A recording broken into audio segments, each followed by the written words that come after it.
ჩვენ ვხედავთ, რომ რა მედია საშუალებები არიან ამ პრობლემის წინაშე, ხო, მინკასო გახორციელდა როგორც ტრიალეთზე, ასევე ჰერეთზე, ბათუმელებზე იყო ასევე გუშინ, როგორც ვხედავთ და შეიძლება ითქვას, რომ ეს პირდაპირ შეიძლება ითქვას, რომ ამ შემთხვევაში ხელისუფლება იყენებს შემოსავლების სამსახურს, როგორც ერთგვარ ანგარიშწორების იარაღს და ეს არის სამწუხარო, რომ რაღაცა დამთხევაც არის, ხო, დროში, როცა ვხედავთ, რომ მიზანმიმართულად იმ დამოუკიდებელ მედია საშუალებებზე ხდება და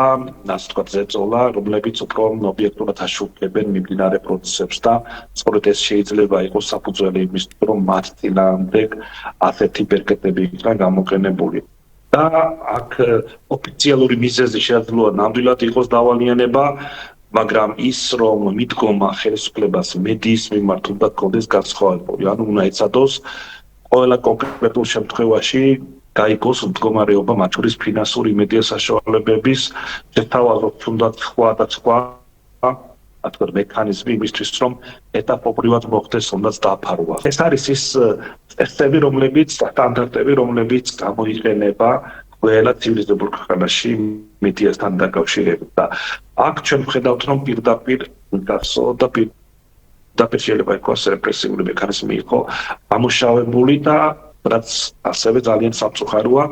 ეს არის სწორედაც რომ შერჩევით. ანუ მთელი რიგი მედია საშუალებები, რომლებიც ბიუჯეტიდან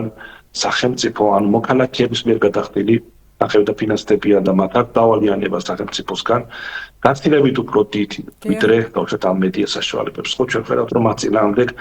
არათუ არ არის გამოყენებული, არასოდეს ყოფილა გამოყენებული რაიმე მსგავსი მეთოდი და რა თქმა უნდა ეს ვიჩეს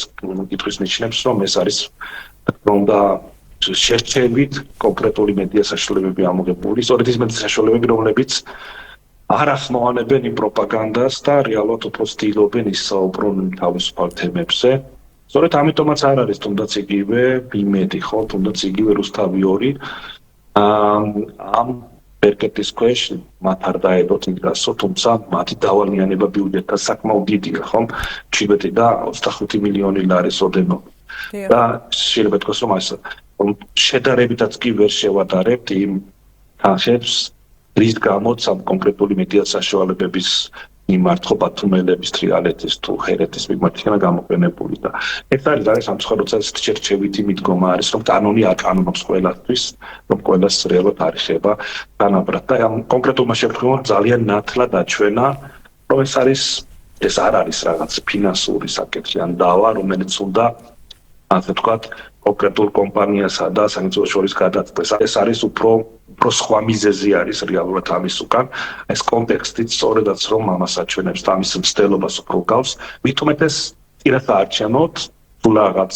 რამდენიმე კვირაში, 2 კვირაში იწყება საარჩევნო, წინა საარჩევნო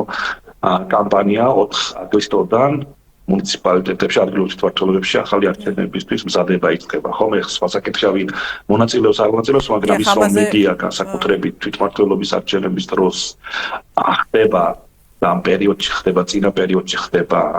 ზეწოლის ობიექტი, რა თქმა უნდა, ეს კიდევ უფრო დამატებით ნიშნავს რაღაც რავს, თუ რა დგას ამ პროცესების უკან